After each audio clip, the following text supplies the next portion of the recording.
so many of you are probably very, very excited for our first keynote speaker of the day. You guys, this is a very, very big get. It's an incredible honor to have Dr. Sanjiv Chopra here with us today. As you all probably know, Dr. Sanjiv Chopra is a professor of medicine, graduated from the Harvard School of Medicine. Wow, not too shabby. He is a best-selling author with over 10 books. I mean, it is such an incredible, huge honor to have Dr. Chopra with us here today. He's going to be speaking about,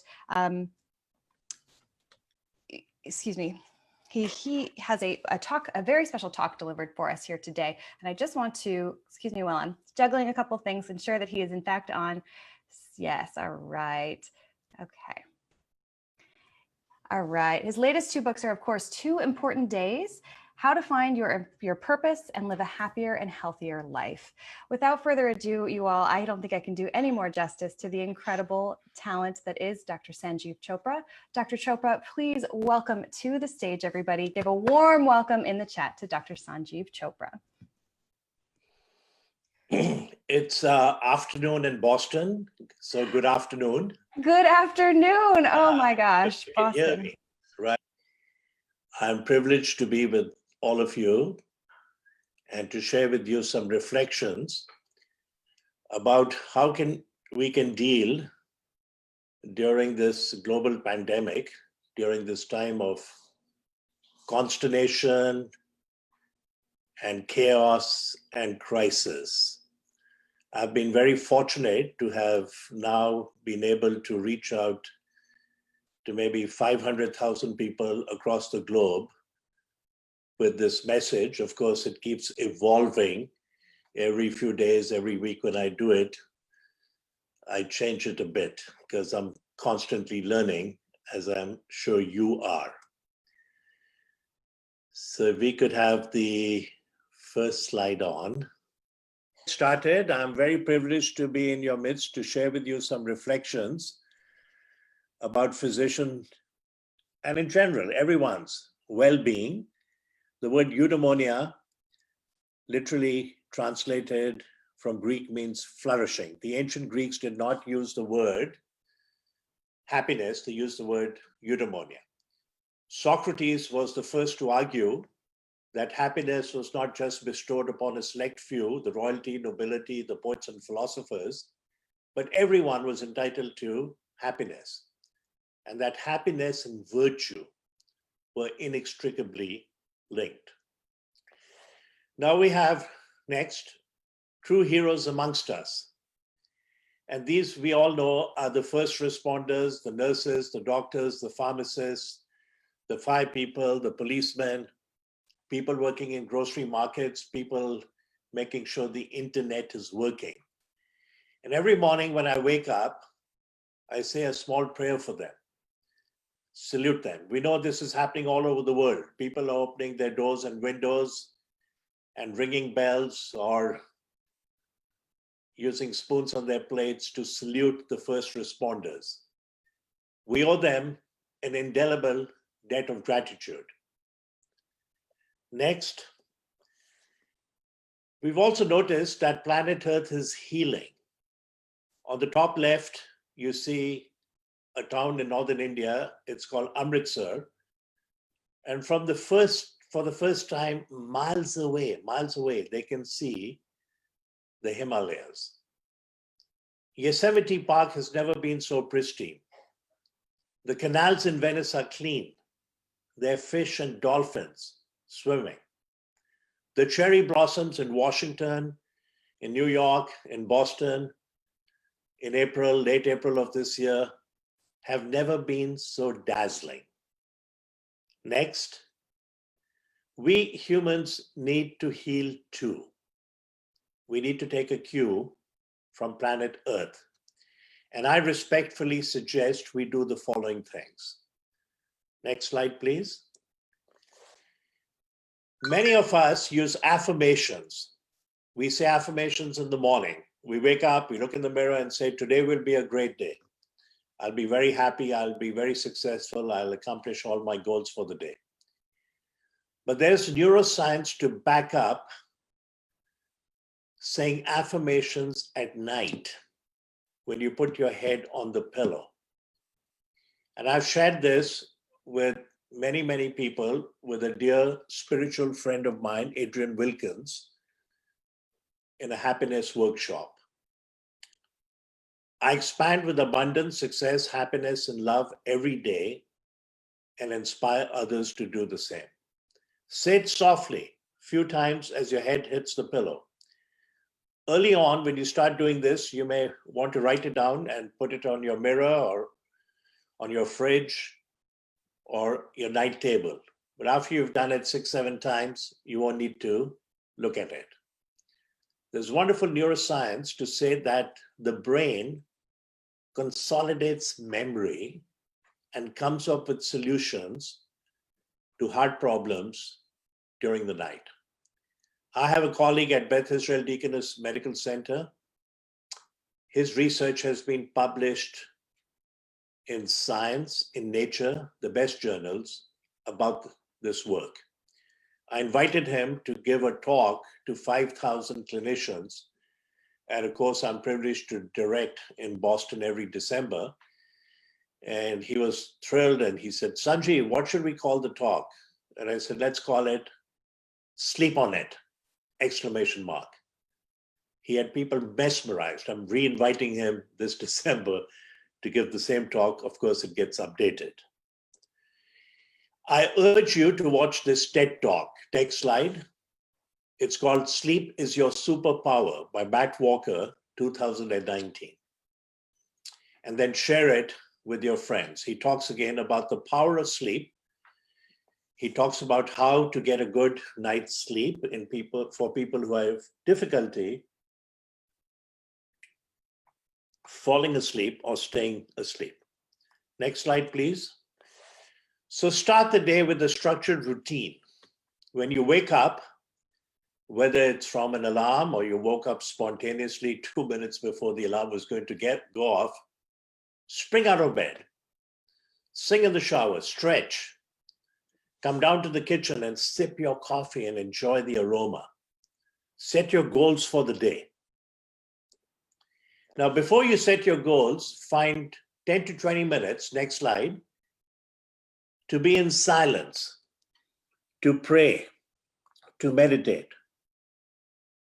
That will anchor you, ground you, and you'll be able to achieve your goals much more swiftly and with less effort. Sometimes I'm asked, what's the difference between prayer and meditation? In prayer, next slide, we speak to God. In meditation, God speaks to us. There are many different kinds of meditation. They all work. They're all are different paths to the ultimate goal, to achieve a higher level of consciousness, to be happy, to be more creative, to have more fulfilled lives. They are not only the subjective feelings we feel, but there's now, for 30, 40 years, objective studies. What happens to the blood pressure? What happens to the immune system? What happens to the cardiogram? What happens to lactate production? EEG coherence, CAT scan, functional MRI. There are changes in the brain that respond to compassion, to empathy, creativity. And doesn't need to be a Buddhist monk meditating 12 hours or more a day. Within a month, 20 minutes a day or twice a day of meditation can lead to profound changes, including lengthening telomeres. Telomeres are at the end of our chromosomes. They protect the chromosomes, and they protect the chromosomes from fraying. Shortened telomeres are linked to accelerated cellular aging. Longer telomeres means you're likely to live 8 or 10 years longer. Who has longer telomeres? People who meditate, people who exercise, people who drink coffee, not caffeine, coffee. Seminal work on this was done by Elizabeth Blackburn, a brilliant scientist from Australia who's now working in California. And together with two colleagues, they got the Nobel Prize in Medicine or Physiology in the year 2009. So this is a major landmark discovery of our times. The Buddha was once asked, next slide, what have you gained from meditation? He replied, nothing. However, the Buddha said, let me tell you what I lost. Anger, anxiety, depression, insecurity, fear of old age, and death. Sometimes people say, I don't have time to meditate. You know what? You can't afford not to meditate. There's an ancient wisdom. It says you should meditate, next slide, once a day. And if you don't have time to do that, you should meditate twice a day. Now, when we make our goals, I encourage you to have daily goals and write them down. And let's say you have a goal, but next to it, you have to have an action plan. As Will Rogers said famously, a vision without a plan is a hallucination. Let's say you have 7 goals. 6 of them are easy. Call Seema and thank her for inviting me. Call my friend Robert Carruthers in Seattle. I haven't talked to him for 2 months. I think the anniversary is coming up. Call friends and see if we can get together, one couple on the deck with social distancing for a drink and appetizers. Reserve such and such. Order this book that a friend recommended. And the last goal is to work for 30 minutes on a chapter you're writing for a book or a blog, or start something you haven't done, like a gratitude journal. And the tendency is we can tick off the 6 easy things, and we never really get to the mentally challenging task. So what I urge you to do, if you're not doing this already, is to tackle the hard task first. There's a wonderful book by international bestseller by Brian Tracy. He says, eat that frog. So that's the most difficult thing to do. Do the hard task first. And you know what? The easy tasks take care of themselves. So I hope you're seeing the slide with Eat That Frog by Brian Tracy. And now I'm going to say next, please, and talk about the traits of happiness. Remember, happy people flourish. Albert Schweitzer, Nobel laureate, once said, success is not the key to happiness. Happiness is the key to success. Thich Nhat Hanh, brilliant, wise Vietnamese monk, once said, there is no way to happiness. Happiness is the way. So all my research and conversations with amazing inspirational people, even Nobel laureates over the years, and what I've written in the book, The 2 Most Important Days, co-authored with Gina Wild, 2 Most Important Days, How to Find Your Purpose, Live a Happy, Healthy Life. The first trait of happy people is that they have a cadre of good friends.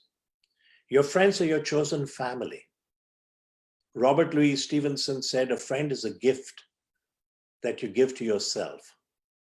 Khalil Gibran said, friendship is a sweet responsibility, never an opportunity. This is one of the most amazing, long-standing studies ever conducted. It's still ongoing. It's almost 8 decades long. It's called the Happiness Grant Study, or the Study on Adult Development. So 650 young people, 21 years of age, were enrolled in the study about 80 years ago. 250 went to Harvard. The others were from poor parts of Boston, Dorchester and Roxbury. Detailed questionnaires every year annual physical examinations, blood pressure, EKG, blood tests, cholesterol, C-reactive protein. Then they even started doing functional MRIs, home visits. A cohort of their children are now being followed. Of that original group, as of last year, 20 were still alive, aged 91. What happened to them? Some of them became CEOs, leaders, philanthropists, professors, lawyers, journalists. Some became skid row alcoholic derelicts. One of them became our president. John F. Kennedy was in that cohort. And what's the major conclusion of the study? The major conclusion of the study is that loneliness is toxic. That social connectedness brings forth joy, friends. That your satisfaction with your relationship with your friends at age 50 is a better predictor of health, happiness, and longevity 3 decades later at age 80. Better than what? Better than your blood pressure, your EKG, your cholesterol. So I teach the medical students, interns, house staff, fellows, junior faculty. I know you're very busy, 15 minutes for a repeat visit, but in the last 30 seconds, ask them, what do they do to celebrate with friends?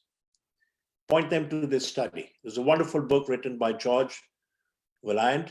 He was a principal investigator for more than 2 decades. It's called The Triumph of Experience, published in 2012. The current principal investigator is also a professor of psychiatry at Harvard Medical School. His name is Robert Waldinger, and he's given a brilliant TED talk about this. What makes a good life? Lessons from the longest study on happiness. I urge you to watch this TED talk and share it with family and friends. So that's the first attribute, friends. There's a best-selling author by the name of James Rohn. He once famously said, you're the average of the 5 people you spend the most time with.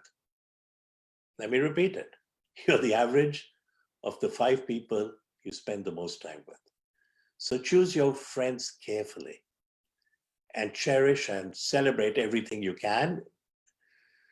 Could be 6 months or a year from now when we'll be able to do that face to face, but we can still celebrate digitally by Zoom and celebrate with a cup of coffee or a drink. The second trait for happiness is the ability to forgive.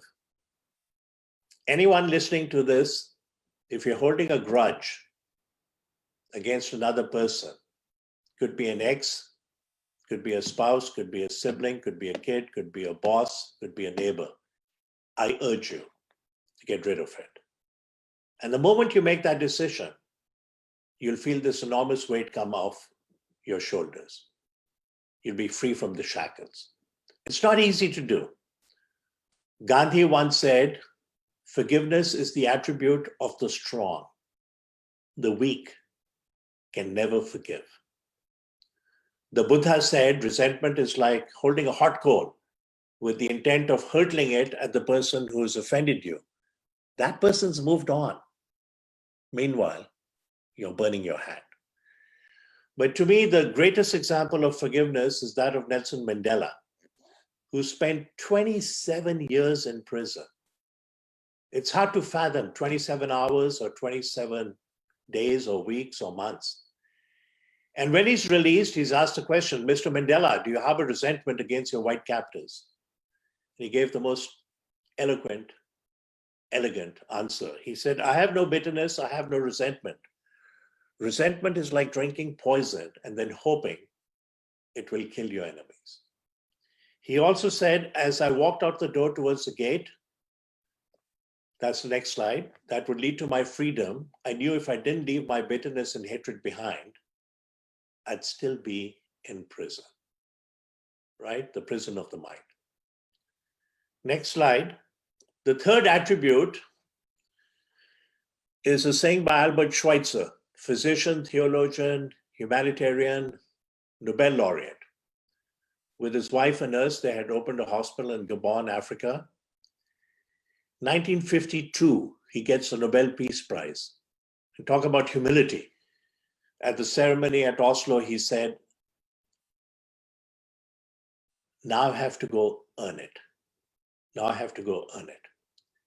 But he once said, I don't know what your destiny will be, but one thing I'm certain of, the ones amongst you who will be truly happy are those who have sought and found how to serve. So I've distilled it into 3 F's: friends, forgiveness, and for others. But there's a 4th one, and it begins with G. Next slide. And it's not God, it's gratitude.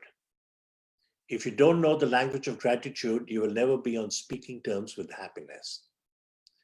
I don't know how many of you have a gratitude journal.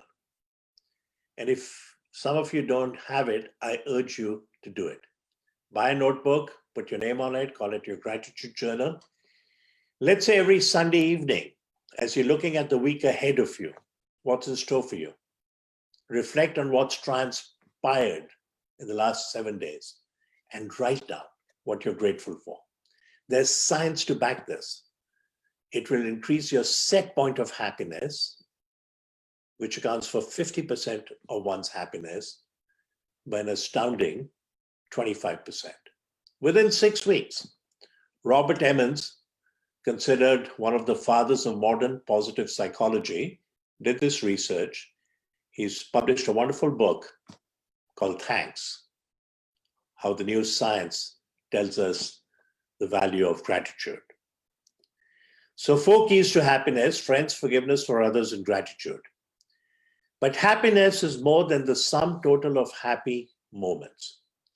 And in order to have sustained happiness, one has to find one's purpose and live it. Many of you, I'm sure, have found your purpose in life. And if you're invited to do something that's not aligned to your purpose, doesn't matter how much fame or fortune, that's the way I see it, it's a distraction or a detour.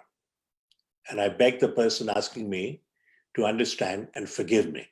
It's not aligned to my purpose. I'm sorry, I can't do it. Sometimes finding your purpose will come from witnessing something horrific, tragic, but it's jolting and momentous. And then the person has the courage, the fortitude, the grit, the compassion and the love to say, this is unacceptable. I'm going to try and make a difference here. 40 years later, they're still at it.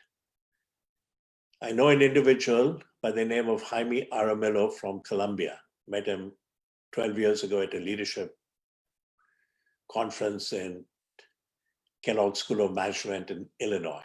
And his story is that at age 28, he's standing at a street corner in Bogota, and there's a sewer across the street. And these orphans live in the sewer. 7-year-old girl emerges, beautiful girl, she's looking and smiling at him. And he's saying to himself, I think I should do something for these kids. As they're having this interchange, a car comes around the corner, stops in the middle of the street, window rolls down, somebody tosses a toy, the car recedes. The girl has never possessed a toy. She comes running to the middle of the street, picks up the toy, she's beaming with joy looking at Jaime Aramillo. And tragically, as they're having this interchange, a speeding truck comes around the corner, smashes her into oblivion.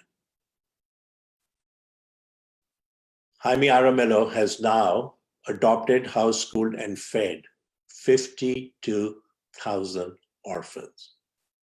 So he's a national hero. He found his purpose in life 40 years ago, witnessing the tragic death of that beautiful young girl. His children have become professional athletes, junior champion of tennis in Colombia, nurses, doctors, lawyers, surgeons, computer scientists, and many of them are giving back to the foundation. If you meet him, even see his photograph on a screen, you can see the bliss in his eyes. He found his purpose 40 years ago. Mark Twain once famously said, the 2 most important days in your life are the day you're born and the day you find out why. Each one of us has a singular purpose in life. The other way to find your purpose, if you're still looking for it, is to take 30 3x5 cards for the next 30 days.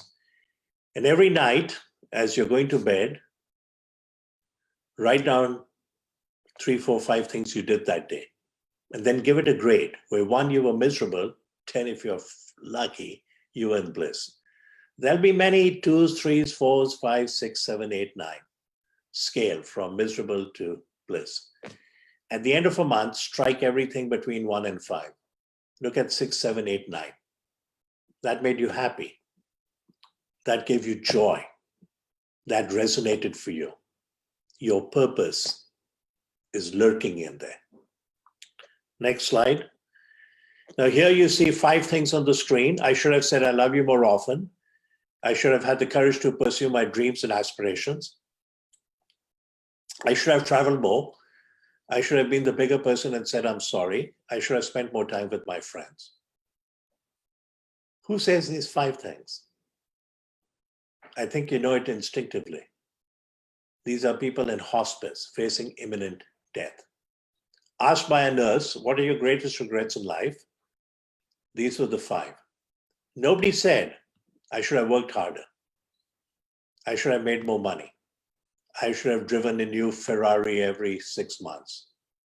I should have belonged to 3 country clubs. So the point of this is we need to do it now. None of us should have any of these regrets on our deathbed. We can say, I love you more often. Some cultures, they do it spontaneously.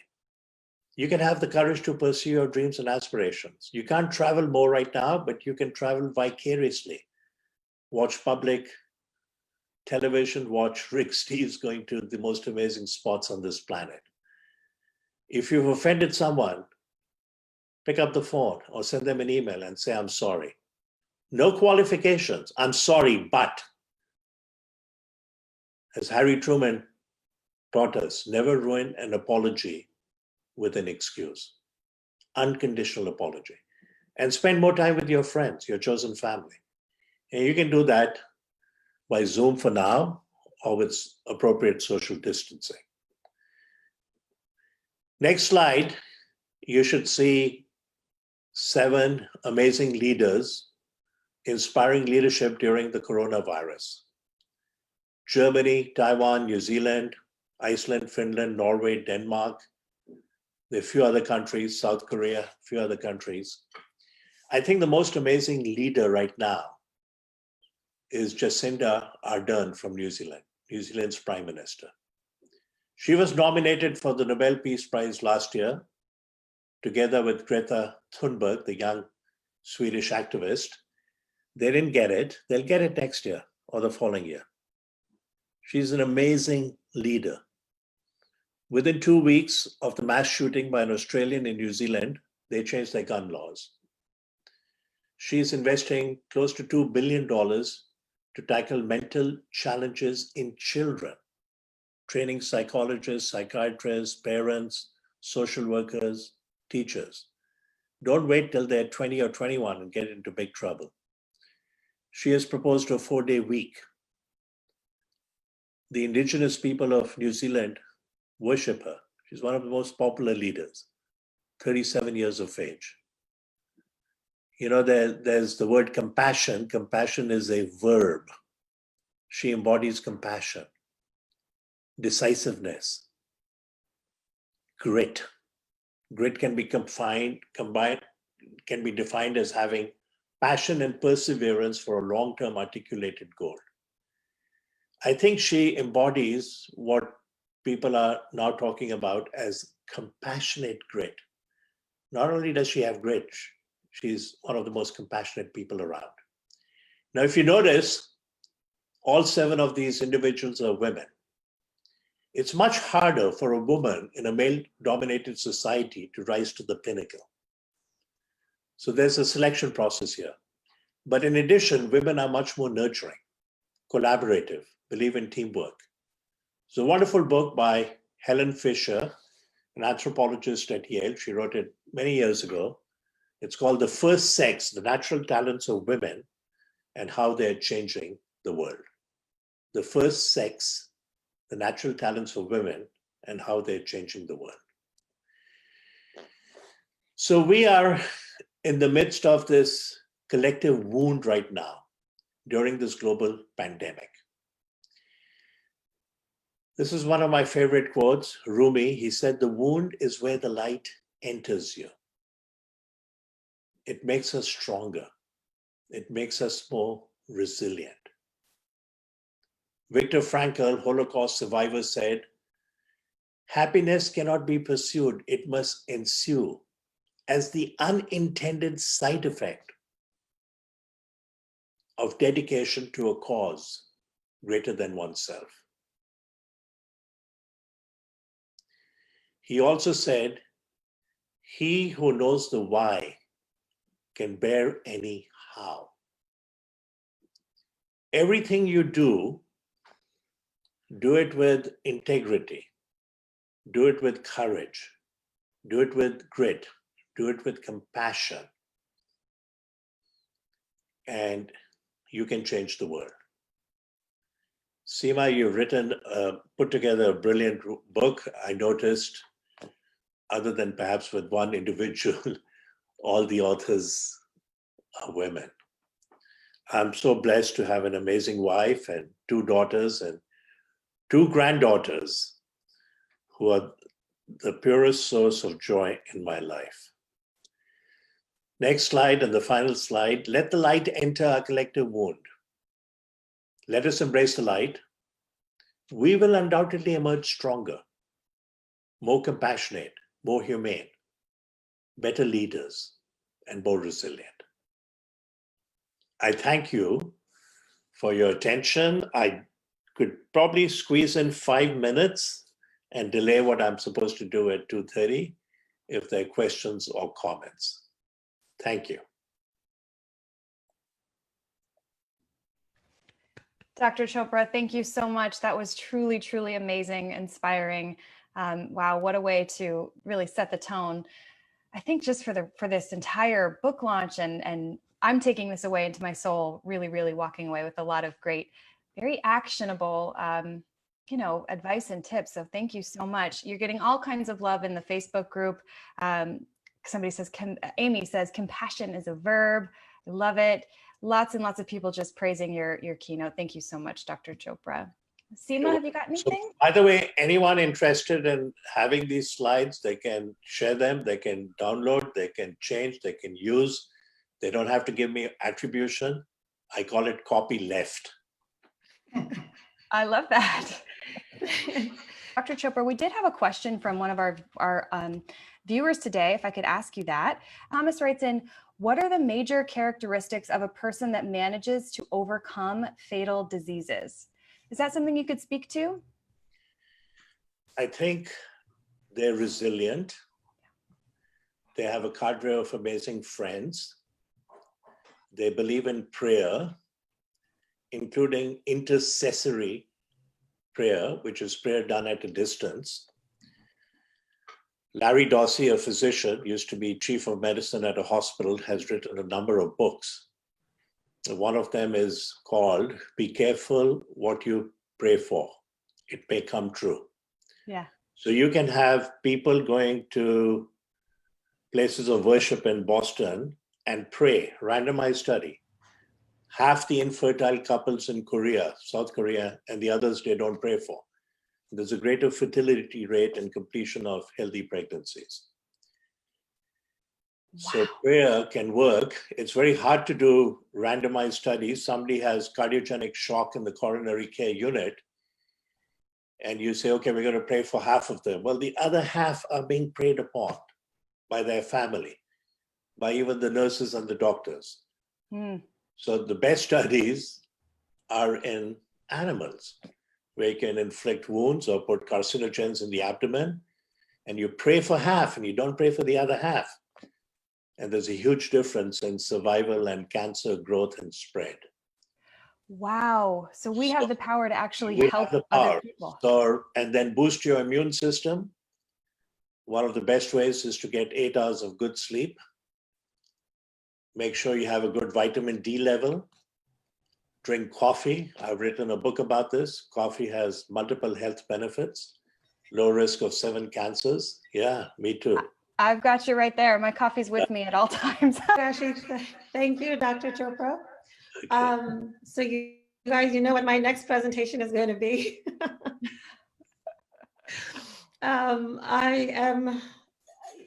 I love this presentation of yours. There was one question that came through, Dr. Chopra. You did talk about the coronavirus pandemic we're going through. So a question that come in is that, you know, thinking of all these things, knowing the 4 Fs and the 1G, the gratitude is all good and all. But during this time, when everyone is sad, everyone is trying to cope up with, how do you imbibe that when it's so difficult and everyone around you is feeling the same way? Well, the first thing is don't watch the news. It's all negative. Number 2, connect with friends. Number 3, connect with like-minded friends who have core values, can be uplifting. Number 4, have the courage to write a book, prepare for a TEDx talk, start a blog, start journaling, read, and read. The person who does not read has no advantage over the person who cannot read. Exercise. Exercise is as good as any of the antidepressants. Make sure you take vitamin D, drink coffee, eat nuts, meditate. I wrote a book called The Big 5, 5 things you can do based on scientific evidence to live longer. Coffee, exercise, vitamin D, nuts, and meditation. So there are all kinds of things you can do. Read books about happiness. Read books about leadership. You know, get going on that journey. Lao Tzu once said, a journey of 1,000 miles begins with a single step. Take that first step, right? And so we can do it. You know, I don't want to brag, but during this bonus time, with a good colleague of mine, we've written a book on diabetes in 78 days. Normally my books take a year and a half, but we would be on Starleaf. I could see him, he could see me, we could hear each other. I put the section on promise of stem cells in curing type 1 diabetes. We look at it and say, nah, I don't like paragraph 2, let's change it. Let's look up the 12 top stem cell institutes in the world. Let's see what Doug Melton at Harvard, who runs the Harvard Stem Cell Institute, said. Why he's so passionate about stem cells. He has 2 sons with type 1 diabetes. He's on a mission. And at the end of 2 hours, 2.5 hours, that draft has become a chapter. So we can take advantage of this time. I'm also writing 2 other books right now. I've written 10%, and I'm learning Spanish. And I'm doing a whole bunch of these Zoom talks, and I'm reaching out to friends. I'm playing golf twice a week. So we can take advantage, but we have to be very clear about our priorities and not do things that will be distractions or detours. Wonderful.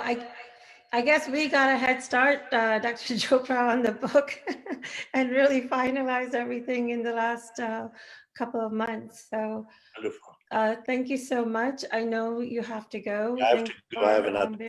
Thank you again very much. All the best. For coming and blessing us with your presence on this very special occasion for us. Thank you. Muchas gracias, we should say, Dr. Chopra. Muchas gracias. Muchas gracias. Thank you so much, Dr. Okay. Chopra. All the best.